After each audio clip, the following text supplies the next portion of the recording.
Eh, Sebelumnya, karena kemarin saya baru balik dari umroh, saya sempat terfikir dan baru kemarin saya terfikir, ini saya sharing dengan Anda semua, mungkin bisa ada manfaatnya.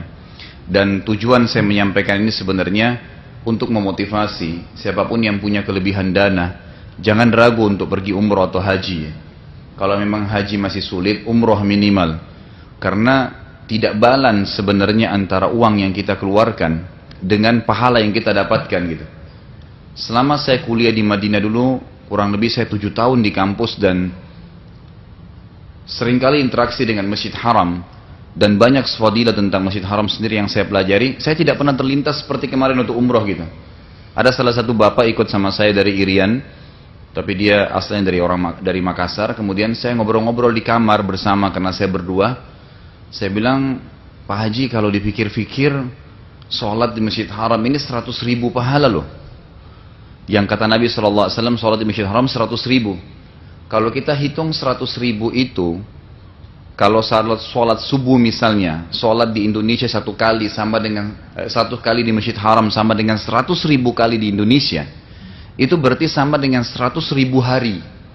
Jadi kalau 100.000 hari itu dibagi jumlah hari per tahun 365 hari, itu kurang lebih 274 tahun. Jadi 1 kali kita sholat di Masjid Haram Mekah, itu sama dengan 274 tahun sholat di Indonesia. Kalau dibagi, ini baru 1 sholat ya, baru sholat subuh aja misalnya. Nanti sholat duhurnya sama lagi, sama dengan 274 tahun sholat di Indonesia duhur, kalau 1 kali duhur di Masjid Haram. Asar begitu, maghrib begitu, isya begitu. Kurang lebih sekarang program umroh kalau travel itu 4 hari di Mekah. Kalau 4 hari ya tinggal dikali, gitu kan. 274 tahun dikali 4, gitu kan. Itu besar sekali. Itu kalau sholat sendiri. Kalau sholat berjamaah dilipat gandakan menjadi 25 kali lipat. Jadi itu kita bisa dapatkan ribuan tahun hanya dengan sekian hari. Saya katakan sama beliau kemarin, coba dibalanskan uang yang kita keluar 2.000 sampai 3.000 dolar.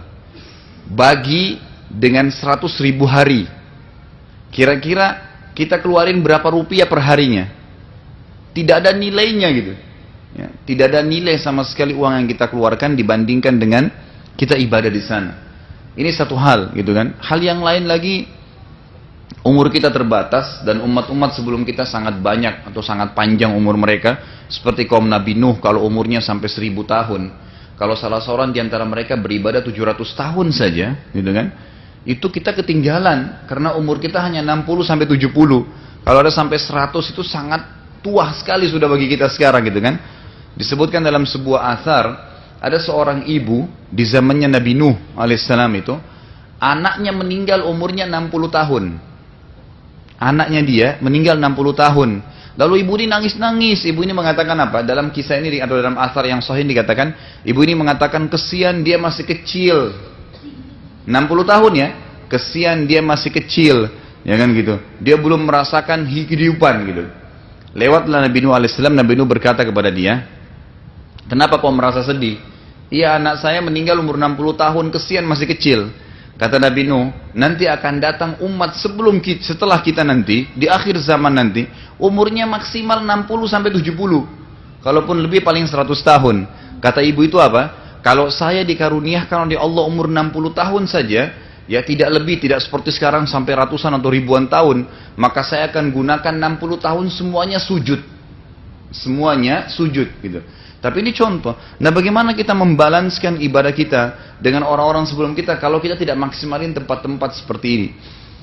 Terlebih lagi yang sering kali ada pertanyaan atau yang sering mungkin tergugah dalam hati Anda, oh kalau saya umroh biayanya berapa ya?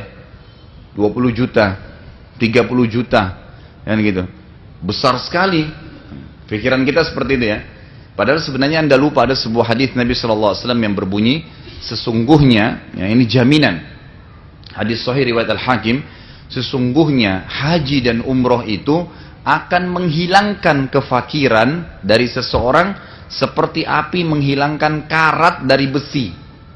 Jadi umroh dan haji itu membuat kita kaya sebenarnya, sedang investasi kepada Allah untuk membuka pintu kekayaan. Itu hadis sahih gitu kan.